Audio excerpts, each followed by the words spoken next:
week-end à Paris une exposition dédiée à tout ce qui roule, vole ou flotte. L'occasion pour ce lieu de retrouver ses passions d'antan, puisqu'il y a un siècle, il accueillait déjà des événements de ce type. Visite commentée par Olivier Santiki et Pascal Marcelin.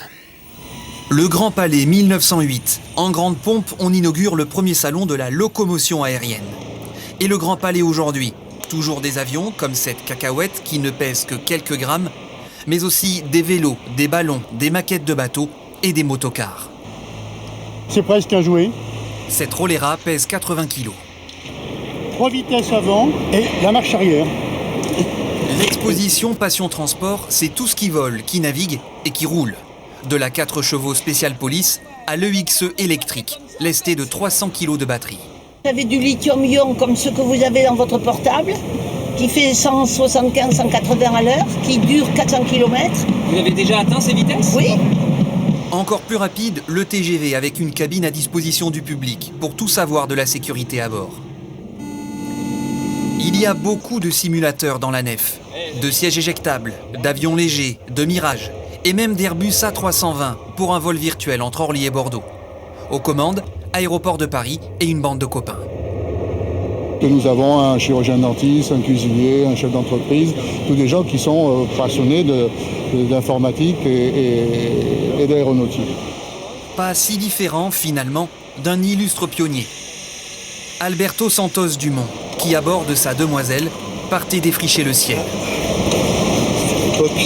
100 ans après, le Grand Palais retrouve sa vocation d'origine, présenter toutes sortes de matériel, modernes ou anciens, sérieux ou farfelus, avec toujours le même objectif, faire rêver les hommes. Juste un dernier mot sur l'actualité. Sport, c'est tout ce qui vole, qui navigue et qui roule. De la 4 chevaux Special Police à l'EXE électrique, lesté de 300 kg de batterie. Vous avez du lithium-ion comme ce que vous avez dans votre portable, qui fait 175-180 à l'heure, qui dure 400 km. Vous avez déjà atteint ces vitesses ? Oui. Encore plus rapide, le TGV avec une cabine à disposition du public pour tout savoir de la sécurité à bord. Il y a beaucoup de simulateurs dans la nef, de sièges éjectables, d'avions légers, de Mirage et même d'Airbus A320 pour un vol virtuel entre Orly et Bordeaux. Aux commandes, Aéroport de Paris et une bande de copains.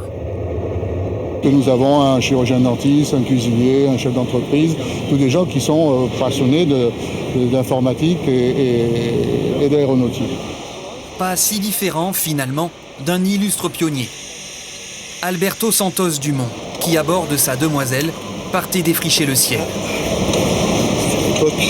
100 ans après, le Grand Palais retrouve sa vocation d'origine, présenter toutes sortes de matériel, modernes ou anciens, sérieux ou farfelus, avec toujours le même objectif, faire rêver les hommes.